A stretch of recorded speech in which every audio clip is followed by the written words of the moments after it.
Here's something that genuinely bothers me. The average American savings account is earning 0.38% interest right now. That's not me guessing.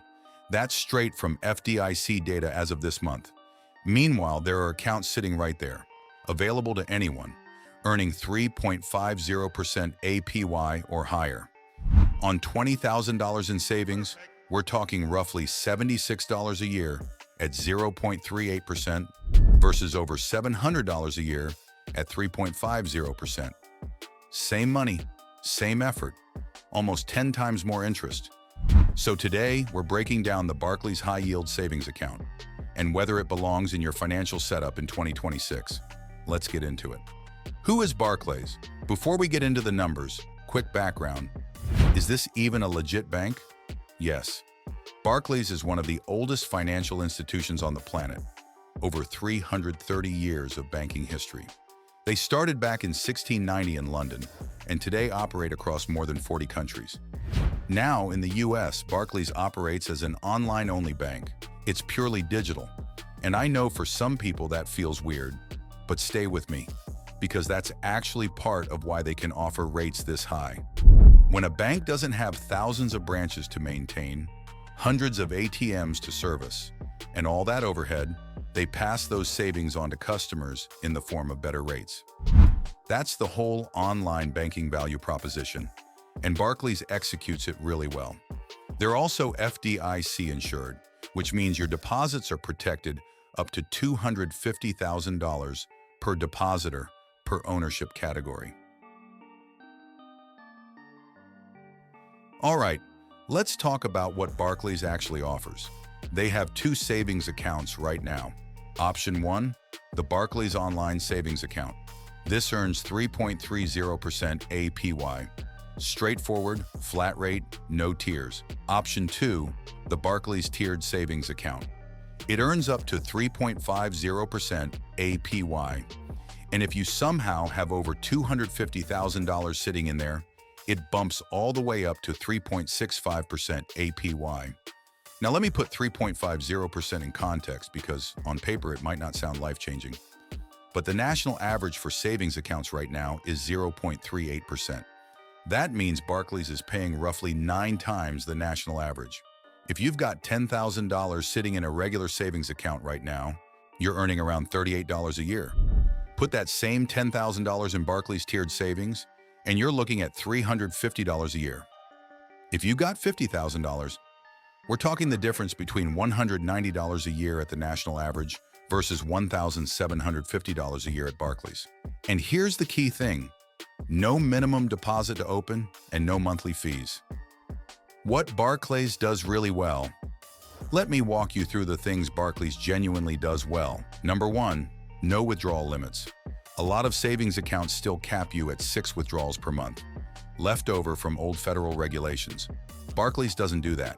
You can move your money in and out as many times as you need. That's a real quality of life feature that not every HISA offers. Number 2, the app is excellent.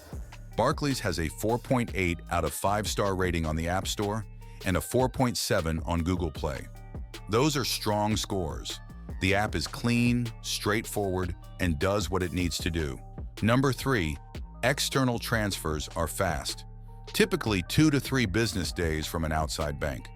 If you're moving money between internal Barclays accounts, that's usually instant. Number 4, a plus rating with the Better Business Bureau. That's not nothing. A lot of the negative reviews you'll find online for Barclays tend to be about their credit card products, not their savings accounts. Number 5, you can open multiple accounts. If you're someone who likes to organize savings by goal, a holiday fund here, an emergency fund there, Barclays lets you open multiple savings accounts to keep it clean and separate. Okay, I'm not going to just sit here and sell you on this thing without being real about the downsides. Barclays in the US doesn't offer a checking account, so this can't be your only bank. You'll need a separate checking account somewhere else. That's a minor inconvenience, but it's a real one. No ATM access. There's no debit card, no ATM card attached to the savings account. To access your money, you transfer it to an external bank. The rate is variable. This is the most important one. The 3.50% APY is not locked in forever. It can change. Barclays adjusts rates based on the broader interest rate environment. As the Fed moves rates, so does Barclays. No physical branches. All US.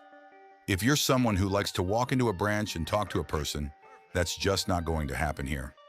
Customer service is phone-based, available 24/7, but in-person banking isn't on the table. So, are these deal breakers? For most people, no. For the right person, someone who's comfortable banking digitally, wants to maximize their savings rate, these trade-offs are totally manageable. So who does the Barclays FDIC actually suit? It's great for your emergency fund. Most financial advisors say you need 3 to 6 months of expenses in liquid, accessible savings. It's ideal for short to medium-term savings goals. Saving for a car, a home deposit, a holiday, a renovation. Money you need within the next 1 to 3 years. This is the sweet spot for a FDIC. It works well as a secondary savings account. Even if you love your main bank, there's nothing stopping you from opening a Barclays account purely to earn a better rate on your idle savings and transferring money across each month. Who it's not ideal for? People who need their savings physically accessible at short notice, or people who want a full-service bank with checking, loans, and everything under one roof. At the end of the day, there's no magic to this. The Barclays high-yield savings account isn't the highest rate available in the market right now. There are a handful of accounts above 4% if you hunt. But what Barclays offers is a combination of a genuinely strong rate, zero fees, no minimum balance, solid app experience, and the backing of one of the world's most established banks. If you're still leaving money in a 0.38% account, honestly, what are you waiting for? The link to open a Barclays account is in the description below. If you found this breakdown useful, hit the like button. It helps more people find content like this, and I genuinely appreciate it. And if you want more honest reviews of savings accounts, investment tools, subscribe.